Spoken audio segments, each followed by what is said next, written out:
Twelfth history में आज का जो टॉपिक है हमारे पास वो है 10.3 बिल्डिंग टेम्पल्स और हमारे चैप्टर का नाम है विचारक विश्वास और इमारतें यानी थिंकर्स बिलीव्स एंड बिल्डिंग। इससे पहले आप पढ़ चुके हैं टॉपिक में किस तरह से पौराणिक हिंदू धर्म का विकास भारतीय उपमहाद्वीप में हो रहा था, जिसमें मुख्य रूप से शिव विष्णु देवियों आदि की पूजा बहुत ज़्यादा प्रभावी हो रही थी।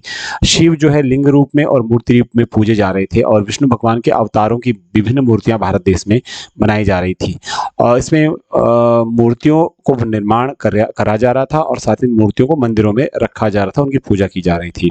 अब मुख्य रूप से जो हिंदू धर्म से जुड़ी हुई एक प्रमुख धार्मिक संरचना है वो है मंदिर। तो मंदिरों का विकास किस प्रकार से सन 100 ईस्वी के बाद बड़े पैमाने पर हुआ और मंदिर किस प्रकार से हिंदू धर्म में निर्मित हुए, कैसे निर्मित हुए, इस टॉपिक को समझने की कोशिश करते हैं एनसीईआरटी के द्वारा। तो चलिए शुरू कर लेते हैं। Around the time that the stupas at sites such as Sanchi were acquiring their present form, the first temples to house images of gods and goddesses were also being built। यानी कि जब स्तूपों का निर्माण किया जा रहा था, जो बौद्ध धर्म से जुड़ी हुई धार्मिक संरचना होती है स्तूप, जिसका अर्थ टीला होता है, जब इनका विकास हो रहा था स्तूपों का, और उस समय जब सांची का स्तूप वर्तमान स्वरूप में आ रहा था, उसी समय भारत देश के अंदर पहले मंदिर भी बनाए जा रहे थे सन 100 ईस्वी के बाद, जिनमें की जो देवता और देवियां थी उनकी मूर्तियां जो है वहां पर होती थी, उनको स्थापित किया जा रहा था, वहां पर ये सब कुछ किया जा रहा है। तो यहाँ नहीं कि मंदिर भी भारत में उसी प्रकार से आगे बन रहे थे जिस प्रकार सांची के स्तूप आदि निर्माण कार्य चल रहे थे उससे पहले बौद्ध धर्म में।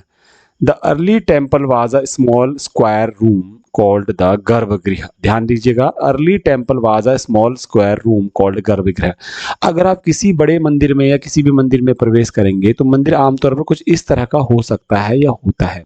आज अगर जो मेरी कल्पना के अनुसार मंदिर है तो इस प्रकार से एक मंदिर होता है, और मंदिर का जो ये वाला हिस्सा होता है जो मैं निर्माण कार्य कर रहा हूँ, ये वाला मुख्य रूप से गर्भगृह होता है। क्या होता है ये गर्भगृह होता है।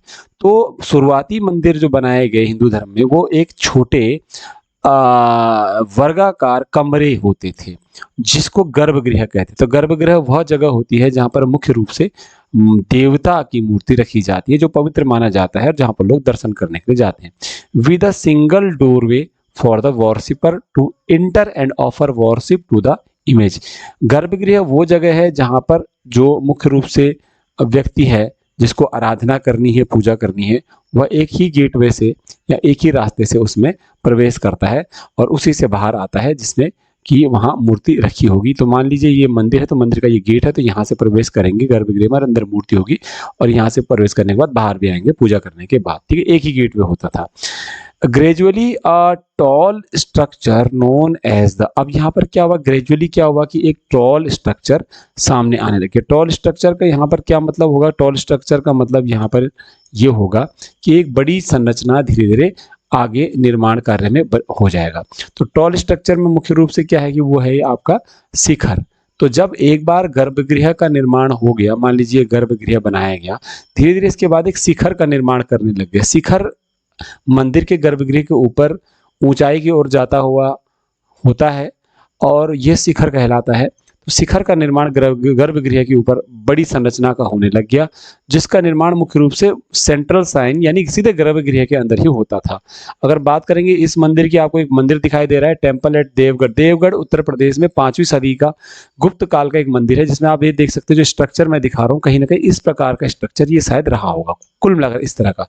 क्या इतना रहा होगा? तो ये ऊपर की तरफ जो उठा हुआ हिस्सा पूरा दिखाई दे रहा है, ये पूरा शिखर कहलाएगा। शिखर मतलब चोटी होता है।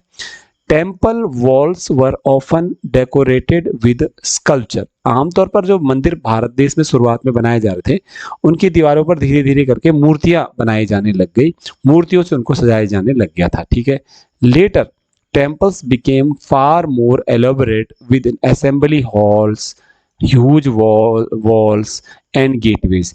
धीरे धीरे करके इन मंदिरों को जो है बड़े बड़े हॉल यानी कि बड़े बड़े सभागारों से सुसज्जित किया जाने लग गया। बाद में इनमें बड़ी बड़ी दीवारों से इनको घेर लिया गया मंदिरों को, और इन पे बड़े बड़े गेट या कई गेट यानी प्रवेश द्वार बनाए गए, और यहाँ पर पानी की व्यवस्था के लिए, सप्लाई करने के लिए यानी पानी भेजने के लिए उचित व्यवस्था की जाने लग गई। तो इस प्रकार से आप देख सकते हैं कि आप मंदिरों का विकास भी भारतीय उपमहाद्वीप में धीरे-धीरे हुआ। मंदिर की प्रमुख संरचना मैं फिर से आपको बताऊँगा कि प्रमुख मंदिर की प्रमुख संरचना जो बेसिक सबसे पहली थी, एक वर्गाकार कमरा था जिसको गर्भगृह कहा गया। गर्भगृह के बाद उसमें मंदिर के ऊपर एक ऊँची संरचना का निर्माण किया गया, जिसे हमने शिखर कहा। शिखर के ऊपर भविष्य में एक प्रमुख संरचना कलश रखी जानी शुरू हो गई। कलश को एक प्रमुख अन्य संरचना आमलक के ऊपर रखा जाने लग गया। फिर आगे मंदिर के मुख्य गर्भगृह से जोड़ करके आगे गलियारा या फिर एक बड़ा हॉल बनाए जाने की परंपरा शुरू हुई। खंबे होते थे उस गलियारे में, पिलर्स होते थे, बड़ा सा हॉल होता था। मंदिर को चारों तरफ से दीवार से सुरक्षित किया जाने लग गया। वेदिका यानी रेलिंग यानी कि चारों तरफ से बाउंड्री बनाई जाने लग गई। मंदिरों की दीवारों को बाद में धीरे-धीरे करके मूर्तियों से सजाया जाने लग गया। साथ ही साथ मंदिरों में उचित पानी की व्यवस्था के लिए उसके बगल में कुआँ या तालाब आदि की व्यवस्था की जाने लग गई। इस प्रकार से भारतीय मंदिरों का प्राचीन काल में अस्तित्व पूरी तरह से विकसित हो गया और ये मंदिर अपने आप पे बड़े स्वरूप में सामने आ गए और इस तरह से बड़े आकार में सामने आ गए। अब थोड़ा-सा इस मंदिर को देख लेते हैं, जो मंदिर हमारे स्क्रीन पर दिखाई दे रहा है, तो हम समझ पाएँगे। ये 5वीं शताब्दी का मंदिर है, आपके एनसीईआरटी के लिए इम्पोर्टेंट है। 5वीं शताब्दी ईस्वी का मंदिर आप स्क्रीन पर देख लीजिएगा। गुप्त काल में बना है, देवगढ़ का मंदिर, ध्यान दीजिएगा, देवगढ़ का मंदिर है, उत्तर प्रदेश में। इसमें भी मूर्तिकला के कई नमूने हैं और मूर्तिकला जब आगे सामने से देखेंगे, कभी हम वहाँ पर भी जाएँगे या यूट्यूब पे देखेंगे तो मूर्तिकला देखने को मिल जाएगी। इसी तरीके से यहाँ पर जो ये नीचे आपको दिखाई दे रहा है, ये वाली फ़ोटो देखिए आप, ये क्या है? ये आपके भगवान विष्णु हैं। भगवान विष्णु यहाँ पर ये देखिए नाग बने हुए हैं, तो शेष नाग पर लेटे हुए हैं भगवान विष्णु। तो reclining on the serpent Sheshnag sculpture from Deogarh. Deogarh के मंदिर में ही ये मूर्तिकला दिखाई गई जिसमें भगवान विष्णु शेषनाग पर लेटे हुए हैं, शेषनाग पर लेटे हुए हैं भगवान विष्णु, आप देख सकते हैं। इस प्रकार से ऐसी ही पौराणिक कहानियां, देवताओं की कहानियां इन मूर्तियों के माध्यम से इन मंदिरों पर दिखाए जाने लगे। जो लोग आते थे कहीं ना कहीं मंदिर में भगवान के दर्शन भी करते थे, इन मूर्तियों को भी देखते थे।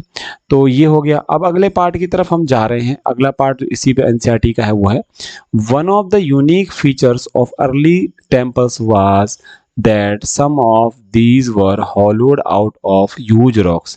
शुरुआत के जो भारत के मंदिर थे कुछ ऐसे थे जिनको बड़ी बड़ी चट्टानों को काट करके उनकी गुफाओं में बनाया जाता था।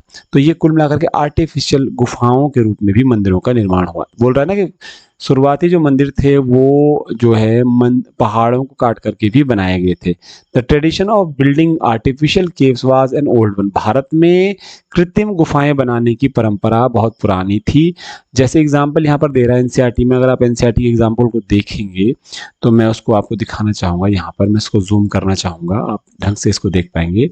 यहाँ पर आपके सामने स्क्रीन पर लिखा होगा कि these artificial caves were constructed in the 3rd century BCE on the orders of Ashoka for new renouncers who belonged to आजीविका सेक्ट। ध्यान दीजिएगा, आजीविका सेक्ट।